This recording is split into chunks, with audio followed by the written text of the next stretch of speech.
स्वागत घर के मेहमानों का होता है, बहू के रिश्तेदारों का नहीं। हाँ जीजी, तुमने सही कहा। और जैसा तुम हमको बताई थी वही हम आज किए। अरे नहीं, मुझे पता है बहू के मायके से आज भर भर कर सामान आएगा। लेन देन में तो बहू के मायके वाले बहुत तेज हैं। क्या उसमें भी कमी निकालेंगे? ठीक है, सब समझ गई। और कुछ जीजी? अच्छा ठीक है। अब आप कह रही हैं तो मीठे में गुलाब जामुन खिला देंगे। और क्या नाना जीजी, हम बोल देंगे कि हमारे यहाँ विदाई में बहू के रिश्तेदारों को कुछ नहीं दिया जाता और बच्चों को 500 नहीं 100 पकड़ा देंगे। वे जीजी, आप बस ऐसे ही बताती रहना कि बहू और उनके रिश्तेदारों से कैसे निपटना है। पता है जिज्जी, आज प्रतीक की बहुत जुबान चल रही थी, धार तेज होने से पहले ही काट दी। अब नहीं हिम्मत करेगा मेरे आगे अपनी पत्नी की हिमायती बनने की। ये सब सुनकर चारू सिर पकड़कर बैठ गई। भगवान, हम तो समझ रहे थे कि खराबी मम्मी जी में है, लेकिन यहाँ तो तार की क्वालिटी मौसी जी ने ही खराब कर रखी है। अरे, जिनकी खुद की 3 बहुओं से निभती नहीं, वे मम्मी जी को बहुत संभालने के टिप्स दे रही हैं। चारू को बीमारी समझ आ गई थी, कहाँ से बीमारी आई है ये भी समझ आ गया था। बस अब उन्हें दवा देना था, और वे भी कड़वी।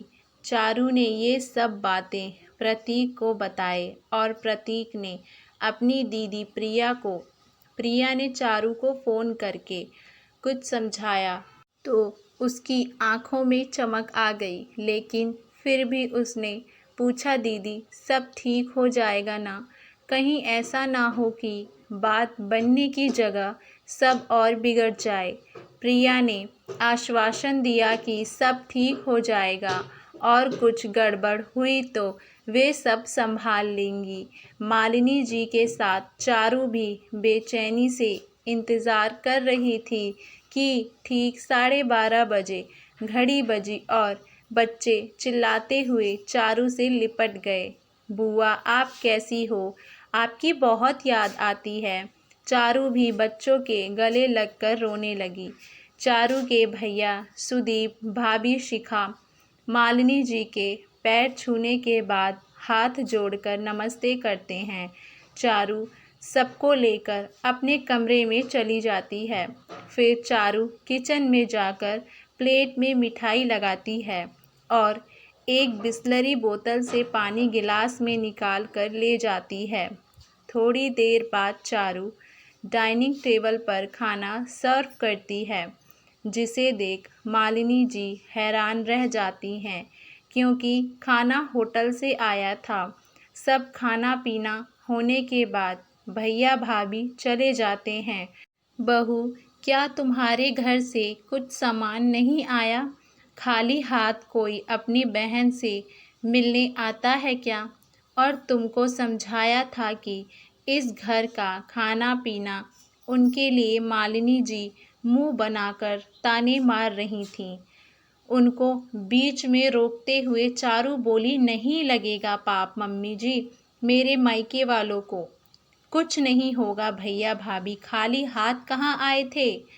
आपने ठीक से देखा नहीं, दोनों ने अपने हाथों से भर भर कर ढेर सारा आशीर्वाद दिया, जो किसी भी सामान से ज़्यादा अनमोल है। आपने कहा था कि बेटी के ससुराल का खाना है और ना पीना है, तो मैंने उन्हें वे मिठाई खिलाई जो भैया लाए थे मेरे मायके से। पानी मैंने बिसलेरी का दिया, यानी हमारे घर के नल का नहीं था, और खाना मैंने बाहर होटल से मंगवा दिया। तो इस तरह उन्होंने हमारे घर का ना पानी पिया और ना ही खाना खाया। आपने कहा कि आपके घर में आपके मेहमानों का स्वागत होता है, बहू के रिश्तेदारों का नहीं। तो मम्मी जी, स्वागत करोगे तो ही सत्कार मिलेगा, वरना नमस्कार से ही काम चलाना होगा। अपना दाव उल्टा पुल्टा देख मालिनी जी तिलमिला गईं और कमरे में चली गईं।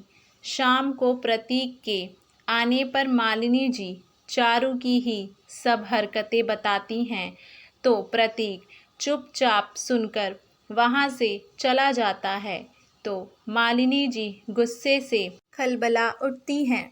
सुबह तो बहुत हिमायती बना था अपनी पत्नी का, अब क्या हो गया? कुछ बोल क्यों नहीं रहा है? क्या बोलूं और किससे? आपको कुछ कह नहीं सकता और चारू को भी क्या बोलूं? उसने वही किया जो आपने उससे करने को कहा। उसने अपने रिश्तेदारों का स्वागत नहीं किया तो अब आपको समस्या किस बात की है? प्रतीक ने लाचारी से हाथ खड़ा कर दिया। अचानक प्रिया को देख मालिनी जी बहुत खुश हो गईं। मालिनी जी ने चारू को बुलाया और खाने पीने का इंतज़ाम करने को कहा, लेकिन चारू चुपचाप खड़ी रही। उसे यूं खड़ा देख मालिनी जी तड़पते हुए बोली, खड़ी क्यों हो? कुछ खाने पीने का क्यों नहीं ला रही हो? मम्मी जी, मैं कुछ सोच रही थी। चारू प्रिया के चारों तरफ घूमते हुए बोली, क्या सोच रही हैं मालिनी जी? अब गुस्से में बोली, मम्मी जी पहले आप मेरा शंका दूर करो कि दीदी जी आपकी मेहमान है या मेरी रिश्तेदार, क्योंकि हम दोनों में नंद भाभी का रिश्ता है तो ये मेरी रिश्तेदार हुई और आपके नियम के अनुसार तो मैं दीदी का फिर स्वागत नहीं कर सकती और अगर ये मेहमान है तो आपके हुए फिर आपके मेहमान का स्वागत मैं कैसे कर सकती हूँ? चारू की इस बात पर मालिनी जी अपने ही बातों में फंस गईं और चारू को बहुत हंसी आ रही थी।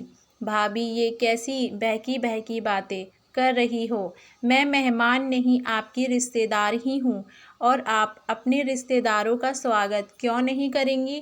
प्रिया अनजान बनते हुए बोली। मालिनी, प्रतीक और चारू एक दूसरे का मुंह देखने लगे। प्रिया ने प्रतीक से कहा सब बताने को। फिर उसने सब कुछ मालिनी जी के सामने बताया और चारू ने भी अपनी बात रखी। मम्मी, ये सब चोचले आपने मौसी जी से सीखा है, क्यों ठीक कह रही हैं? प्रिया ने मालिनी जी से कहा तो वे चुप हो गई। मम्मी, आपको ये बात क्यों नहीं समझ आती कि मौसी जी जब अपनी ही बेटी और बेटों का घर उजाड़ चुकी हैं, वे आपको सुखी रहने देंगी? उन्हीं की सलाह पर आप मेरे ससुराल में बेमतलब की दखल अंदाज़ी करने लगी थीं। वे तो मेरी सास समझदार थी और उन्होंने सब संभाल लिया, वरना आपने भी मेरा घर तोड़ दिया होता और अब आप चारू के साथ कर रही हैं। आपको ये सोचकर खुश होना चाहिए कि आपके बच्चों के ससुराल वाले बहुत अच्छे और सीधे हैं, जो ज़रूरत पड़ने पर हमेशा साथ खड़े रहेंगे। पापा के जाने के बाद हम बस 3 रह गए थे, लेकिन आज आपका अपना कुटुंब बन गया है। सिर्फ कुछ बेबुनियाद और दिहायती से नियमों की वजह से। क्यों तोड़ रही हो? सच कहना मम्मी, क्या दादी ने भी आपके ऊपर ये सब चोचले आजमाए थे? नहीं ना, फिर क्यों? आप तो माँ है मेरी और प्रतीक की, तो क्या चारू और अमन की भी सिर्फ माँ नहीं रह सकती? क्या ज़रूरत है सास बनना? प्रिया की बात सुन मालिनी जी को समझ आ गया कि बहन के बहकावे में वे गलत कर रही थी। माफ़ कर दो तुम सब, सही कहा, मैं माँ हूँ और माँ कभी भेदभाव नहीं करती। चारू, मुझे माफ़ कर दो, मैं नहीं तुम्हारे भैया भाभी के साथ ठीक नहीं किया, मैं उनसे माफ़ी मांग लूँगी, तू भी मुझे माफ़ कर दे। मालिनी जी चारू के आगे हाथ जोड़कर खड़ी हो गईं। मम्मी जी, आप माफ़ी मत मांगिए, आपकी सोच गलत बना दी गई थी। चारू ने मालिनी जी के हाथ पकड़ लिए और उनके गले लग गई। सब ठीक हो गया है तो चारू के भैया भाभी को घर बुला लें, वे लोग होटल में हैं, प्रतीक ने हंसते हुए कहा। तो मालिनी जी ने खुद उन्हें घर पर रुकने के लिए बुलाया और कहा कि मेहमान हो या रिश्तेदार, हमारे यहाँ सभी का स्वागत सत्कार किया जाता है। आशा करती हूँ आप सभी लोगों को हमारी ये कहानी पसंद आई होगी। आप लोगों की इस कहानी को लेकर क्या राय है, हमें नीचे कमेंट बॉक्स में अपनी राय ज़रूर बताइएगा और हमारे चैनल वानी वॉइस को लाइक शेयर सब्सक्राइब करना ना भूलें।